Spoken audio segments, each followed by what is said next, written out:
And joining us on the broadcast this minute, our principal diplomatic correspondent, Siddhant Sibal.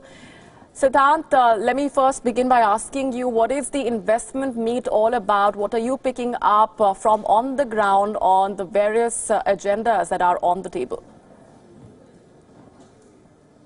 The Indian Prime Minister Narendra Modi will be speaking at the investment forum here in Riyadh. This is the third investment forum and has been organized under the vision of the King of Saudi Arabia, the Vision 2030, which aims to diversify the economy from an oil-based economy to more diversified one, focusing on tourism. And Indian Prime Minister will be talking about how India is an investment destination, how human resource is a major power for New Delhi, and of course talking about the ease of doing business in India. So a lot of things which will be announced about the visions of course, the leadership here in Saudi Arabia, but also the Indian Prime Minister Narendra Modi, who speaks at 8 p.m. Indian Standard Time.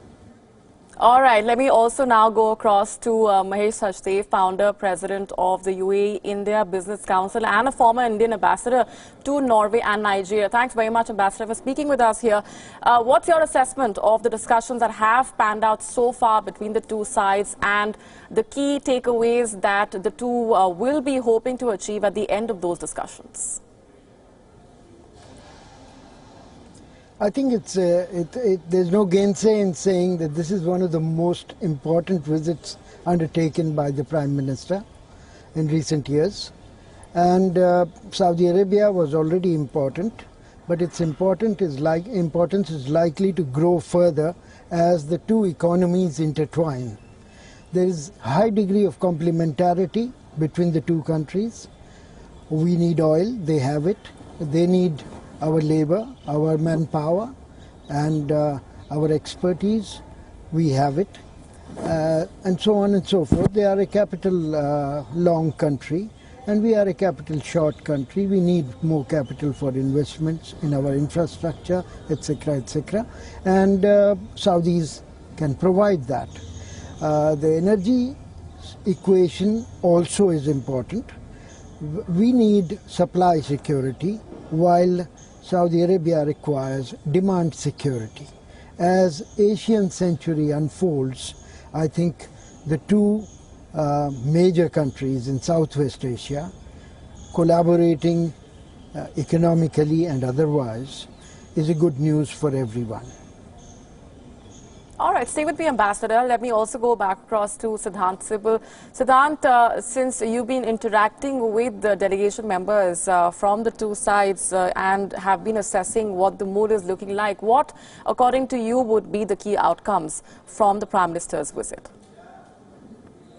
Well, the key focus remains on energy sector, people-to-people ties, on strategic partnership council, on energy. We know two important MOUs are expected to be signed, one on renewables, second on the Indian Oil Middle East and Algeria company. Other than that, we know that the Saudis are building West Coast refinery in India. Saudis, Aramco is building that, and we know that this is the largest greenfield investment in oil refinery in India. Other than that, Saudis are expected to also announce their role in India's strategic petroleum reserves. On people-to-people contact, we know that it's RuPay card that will be announced, a major announcement which will help the Indian community living here in Saudi Arabia. Approximately 2 lakh Hajis come here, and that's going to help them as well.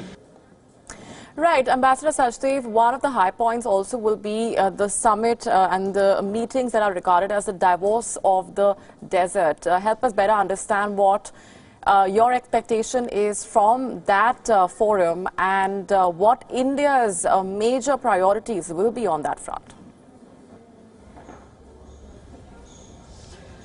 I think this forum, which is called Future Investment Initiative Forum, is holding its third summit from today onwards for 3 days, and Indian Prime Minister Shri Narendra Modi would be one of the keynote speakers. He would speak on what next for India, and I think it'll be at around 5:30 local time today. He is expected to highlight India's investment priorities, the sectors, and the various concessions made recently to create a more conducive atmosphere for investments in India by foreign investors.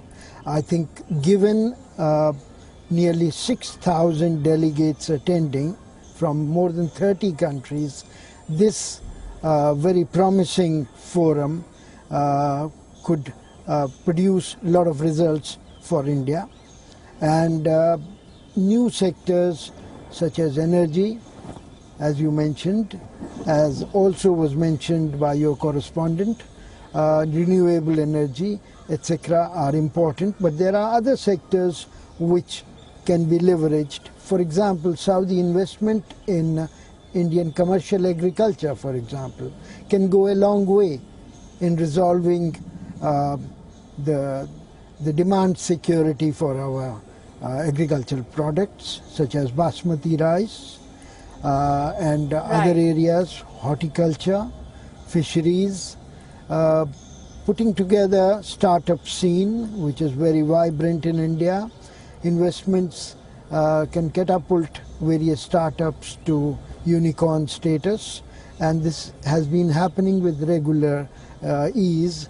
I think there is also a lot to be said about strategic partnership program that we are putting together. It will provide a mechanism, a permanent platform between the two governments to consult on economic, political and other matters, which right now have to wait till the two leaders meet.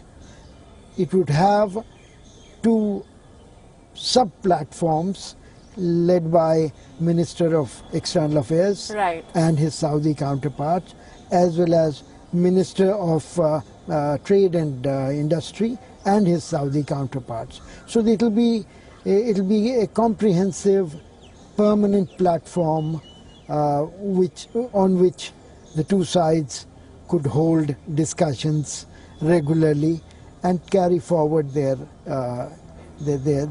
joint relationship.